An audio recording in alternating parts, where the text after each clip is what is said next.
Okay guys, it's time for another issue. I feel like these are kind of rolling by, so I'm just gonna get the ball rolling because it's the start of a brand new arc.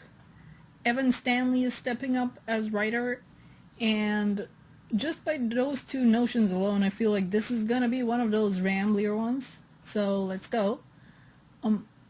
I think we're all familiar with this cover by now. Like, yes, it's absolutely amazing, and whenever Evan Stanley gets to paint a cover like this, another 2 years gets added to my life. I'm also a sucker for Aurora Borealis, and I love whenever they show up, especially in Sonic, because I love Sonic, and I think more winter-themed levels ought to have auroras.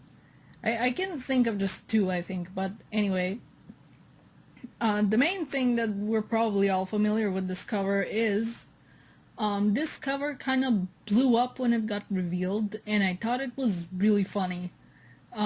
Because of like the composition, people thought that Rouge and Amy were gonna die. They were like, what does this mean? Why? This is just like Tails and the one bad ending on the Game Gear. They're dead, they're gonna die. It's like their main characters, they're not gonna die. But I just thought it was really funny, and even Evan Stanley was recently posting on Twitter like, what if from now on every time I have a cover to do I paint characters in the sky implying they've died, or like something like that? I'd be all for that, just for the record. I think it would be a funny inside joke. Okay, so I'm loving the art already. I think it's a given. It's Stanley. But this reminded me of something I learned recently in one of her streams. Like she's been streaming because it's not Inktober. It was something specific. Like there's prompts that she's doing and she's streaming like every day. But okay, we know Evan's art. We know she often adds lashes to the boys, and I think that's great. I feel like it adds to their expressiveness and kind of defines their eyes more. Like, I do it with my own art as well sometimes, but apparently sometimes they get notes back from Sega saying not to give Sonic lashes. Maybe the other ones too, but we were mainly talking about Sonic in the stream. So the rules for that are, as seen here, which is why I'm even talking about this, is he can have longer lashes when his eyes are closed or when he has one eye open. And we like I said, we see that rule in action here, just in the two panels. Frankly, I think they ought to go the Animaniacs route. I said this in the stream as well. What the Animaniacs route is, back in the day, the writers for Animaniacs would send in the absolute worst version of the script for the censors to review. So when they of course got notes back to tone things down, they still got to leave in dirty jokes that got past the censors because it wasn't as bad as the first draft. Except in this case, just give Sonic or whichever other boy character like Rouge's eyelashes. So when there's a note to shorten them, they still get to have them like this, but they are shorter, so like maybe it can slide. I'm not being serious, but also, hey, consider it. Let the boys have lashes. Movie Sonic did.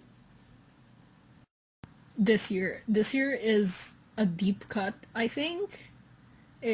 Boxer size is what Amy called her exercises in Sonic Battle. I'm pretty sure. She mentioned it just a few times there. I think it was even just in her, like, bits of the story. But here it's referenced again all these years later. I think that's neat.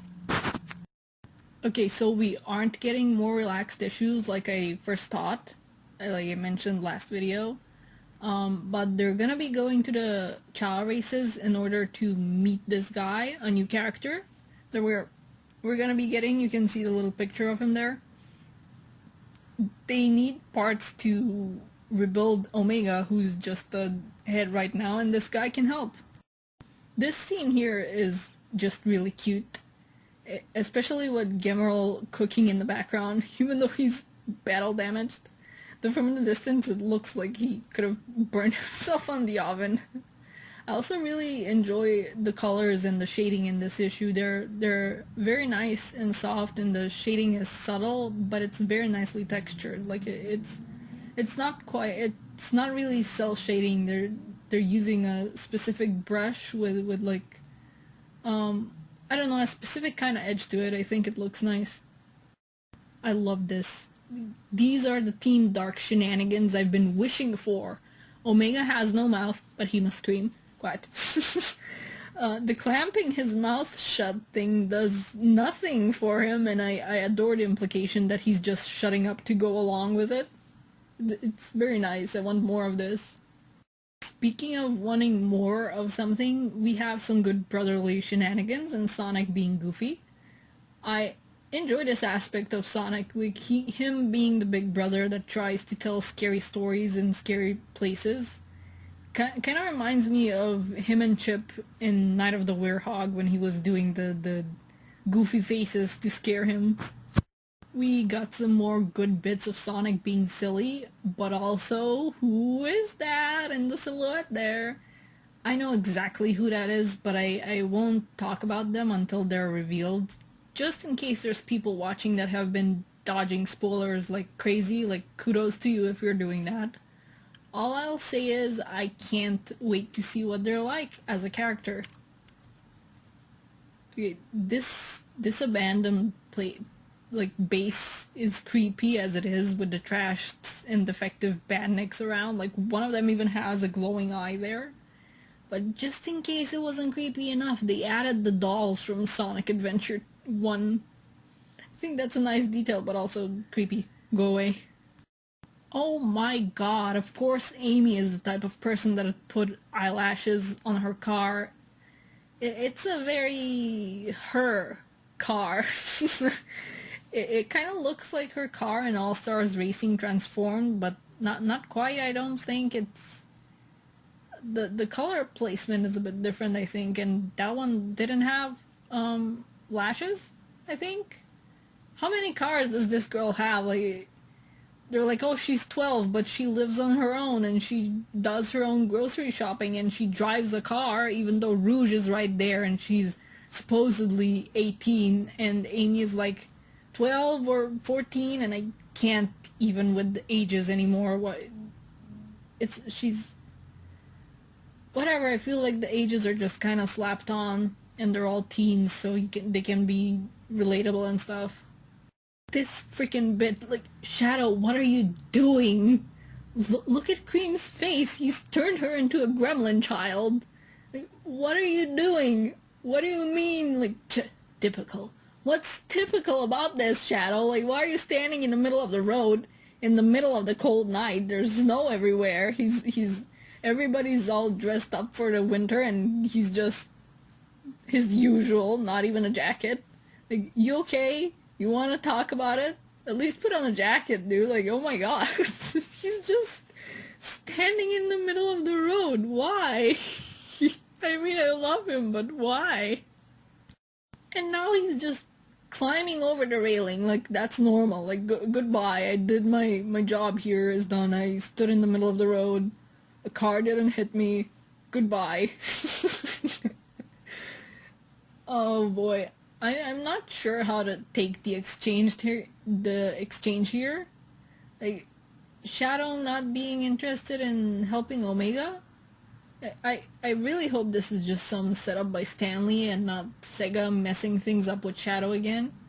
Because from a headcanon perspective, I could see where this is coming from. Last we saw Shadow, he was kind of upset about things. Like, not having listened to Sonic about the Zombot thing, and he was upset about failing to prevent Omega from being taken. And since Forces is canon to these comics, maybe Shadow views that as Omega getting broken a second time on his watch. Maybe he doesn't want to help because he feels like he's failed Omega twice now and he doesn't want to mess things up by getting involved with this.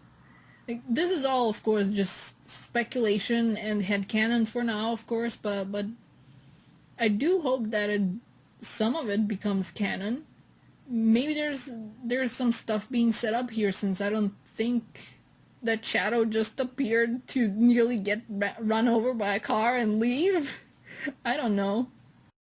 Omega is just in a suitcase, or rather his head is. Amazing. This hooded figure though, for some reason people have been like, you guys, it's Sally, like on Twitter and stuff. It's like, why? We have zero indication of who this is, let alone that it's Sally. They're hiding from the heroes, so for all we know, it's one of the bad guys. There's no indication to who this is. This I wanna talk about this. This is a cameo. I noticed these comics are chock full of cameos that I probably miss all the time, but I didn't miss this one. This is Ponette. I hope I'm pronouncing that right. Who runs Tanks Can Penders over on Tumblr. I highly recommend reading through that blog if you always wanted to take a look at the Archie Sonic comics from the start, but just never felt up to reading them yourself with all the stuff going on and them having, you know, the dark times. Pretty much she has read these comics like from the start through all the ups and downs, so you don't have to. Pretty much she has both solid and funny commentary, and I've followed her blog since around the time it started, I think. And this cameo is actually a Sonicified version of her persona, and her having so many of the same Chow is a reference to the playthrough she did of Sonic Chronicles a couple months ago, I think. And in Sonic Chronicles you can get Chow that give you different abilities, and this is the Ferox Chow that I'm not even sure if I'm pronouncing Chow, no, whatever. The Ferox one makes you kind of overpowered, since you won't have to do those like ridiculous touchscreen prompts to do attacks that Chronicles had. I think that was it. And the Chow you can catch, you don't catch them, you hatch them. The Chow you catch are random, but you can save scum, and that's exactly what she did. And I think she got like 8 of these Feroxes, maybe more. So here they are with her. That's what's happening here. I believe there's another panel later where you can see even more of them. I think you can see all 8. And here they are. And Bobby thinks can't spend... Whoa. My vocabulary, I'm sorry, I got too excitable. It's kind of like What a Time to Be Alive, because Bobby thanks Ken Pender's Ponette and the Feroxes are freaking canon to IDW now. Amazing. I mean, you can just see it as, just a cameo, but I can think what I want. She's canon now. I don't care. Anyway, I'm sorry for rambling. I just really love her blog and her work and stuff, but here's our new character. His name is Clutch, and I'm loving his design. I'm pretty sure he's a possum, which is really nice. They really got that through, that he's a possum. Usually with Sonic designs, things can kind of get lost, but not here. He's very nicely designed. Cheese is a shonen protagonist. Okay, hear me out. He's already super strong, and he's beaten up bad guys to protect his friends. That's even more so of a thing. This is clearly his tournament arc here. He started failing, but then he heard cheers from his friend and started winning. Cheese is the secret actual protagonist from these comics. That's my... No, it's not even a theory, it's a fact. You just gotta accept it. I don't make the rules. See? He even has a little mean rival. He's the shonen protagonist. Although, said rivals looks just like Shadow's Chow from the Sonic channel artworks. Like, God, please tell me that Shadow's Chow is canon to these comics. Like, I really hope so. Like, God, I really hope he had the same plan as Rouge to get in the races and get help with parts from Omega from Clutch. Except he wouldn't admit it. He wouldn't admit he even has a cute Chow that he takes care of. Like, please let that be the case. That would be cute. I want it to be canon.